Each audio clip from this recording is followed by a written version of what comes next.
and welcome to the third in a series of interviews with Gene Columbus, 38-year veteran of the Walt Disney Corporation.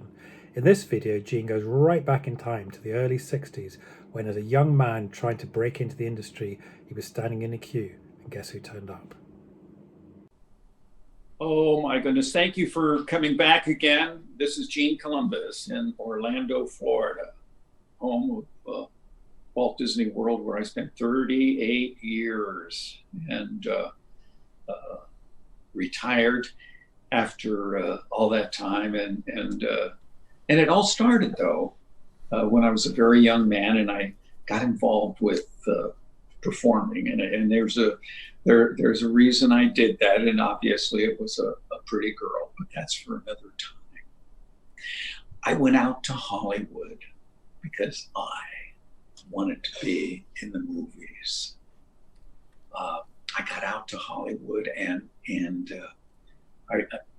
I will say I had some great training, and I got involved with a number of things. I got stage shows, musicals, did that kind of work. I got television. I was working in television, but there was a challenge with working in motion pictures. It seems that in order to even audition, you had to be in the union, but you could not join the union unless you were in a movie. So I was a little frustrated with that, and I'll admit it. And so there was an audition at Walt Disney Productions for their feature film, Babes in Toyland. Well, I heard about it, and I just got up all my courage, and I snuck in. Well, you do things at auditions, and you ask yourself, what are you thinking? Well, here we are. Now, realize, and I said I was well trained. I had this great training in classical ballet. And I did all those kind of male kinds of roles in Sleeping Beauty and Swan Lake and the Nutcracker, all of those kind of really, macho kind of things with many turns and great jumps and all that. And I was really comfortable in that, and it really kind of showcased me. Well, we're in the audition, and they're Tommy Mahoney, who's the choreographer, is selecting, and he's eliminating people. And then as we move towards the end of this, he says, okay, there's going to be one last combination, and it's going to be a combination of going across dance steps, going across the floor. Well, he's telling us what that is, and I'm sort of standing there, and I'm backing up while he's telling us what we're going to do. And I'm thinking to myself, well, that's lame. I mean, it is really, really simple. So I get back there, and oh my goodness, I'm first. So now do I do what they tell me to do? Oh no. Mr. Show-Off, I decide to do the same combination that you would do if you were doing like Swan Lake, where I run and I jump and I land and I turn and I leap in the air and spin and go to the knee. And Tommy Mahoney runs over and says, "You go over there." And, oh my goodness, I must have really messed up. Oh God. And I'm having all this self-talk about how hard I'd spent to even get into an audition, and then I get an opportunity and I blow it. And they keep separating the guys, and finally Tommy goes between the two lines and he says to the other line, "Gentlemen, thank you very much. It's just my line." He says, "Guys, rehearsals start next week." I got it. I got my first movie at Walt Disney Studios. I was so excited.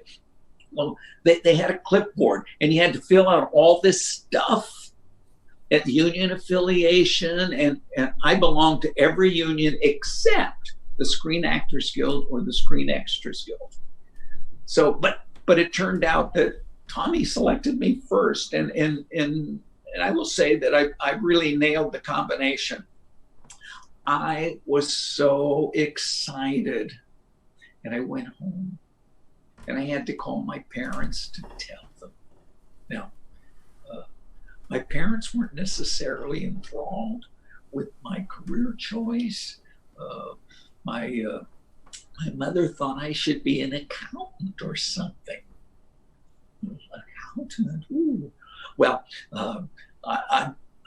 we have this great thing. I got my first movie at last, and you're going to be able to see me on at a movie theater. And, oh my goodness, was this a big deal for me?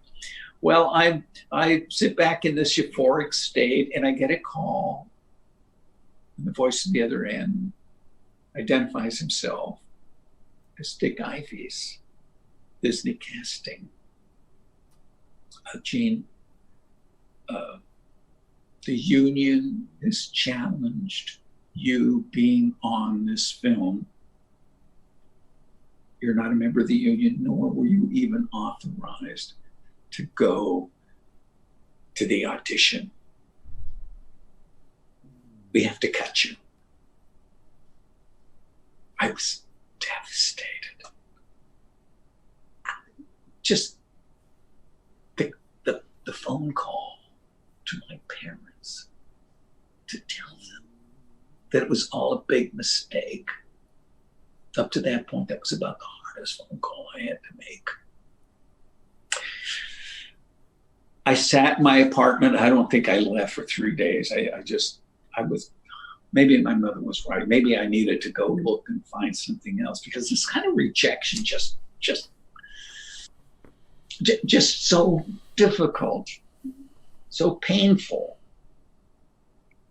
Well, that next week, the phone rings and I answer, and it's Dick Ives.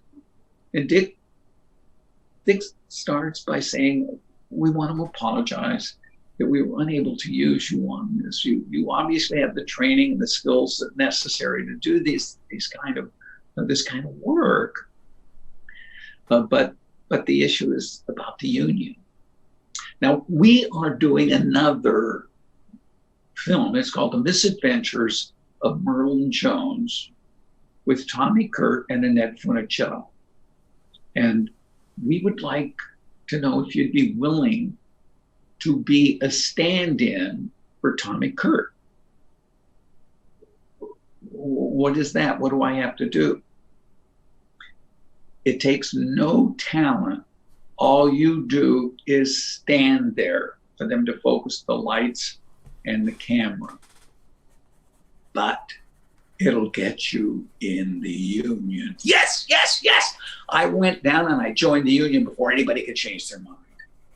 Well, my job was to be there really early, and I'd be on that sound stage. I didn't know anybody, and there didn't seem to be anybody to guide me, because everybody seemed to know what they were doing. So they would call me, and I would stand there. I was a human mannequin. They would focus the lights and the camera. And back in the 1960s, they had these big Klieg lights, and they were hot. But so the other thing I did was I would sweat. So that they would get everything ready, and then they would break everybody for a coffee break. Well, all the lights went out, and everybody made their way over to the big coffee thing, and they'd get their coffee, and I think they had Danish and stuff, but I wasn't important, and so I kind of waited till everybody else got their coffee, and so I would get my coffee, and I would go stand next to some people, just trying to figure out. Certainly, I'm far more gregarious today than I was then, but I just didn't know what or how to deal with these things. So we have on the fourth day, I'm I'm kind of used to the routine. We come in, stand there, they focus the lights, I sweat. Sailor guys, everybody goes off and get coffee. I'm not important. So I make my way over, and it's almost the end of the line. So I get at the end of the line to get my coffee, and someone gets in line behind me, and I get my coffee and I put it to the side, and I start putting stuff in it. And I look over my shoulder at the guy that got in line behind me, and he puts his cup down and reaches his hand out to me and says, "Hello, I'm Walt Disney." Of course, you're Walt Disney. Well, the whole world knows who this guy is. And so he starts asking me questions. Where I was from, what I was doing. To this day, I have no idea what I said to this man, except I called him Mr. Disney. And he says, "No, call me Walt." That, I think, was a line I was just unable to step over. But why is that important? The fact that the man whose name was on the gate that I entered that morning did not presume I knew who he was. And he wanted to know about me, the most unimportant person on that soundstage. That spoke volumes to me. And from that day on, I was absolutely determined to be in a company that had those kind of values. So I ask you, how do you make people feel? Walt Disney made me feel important. Do you make people feel important?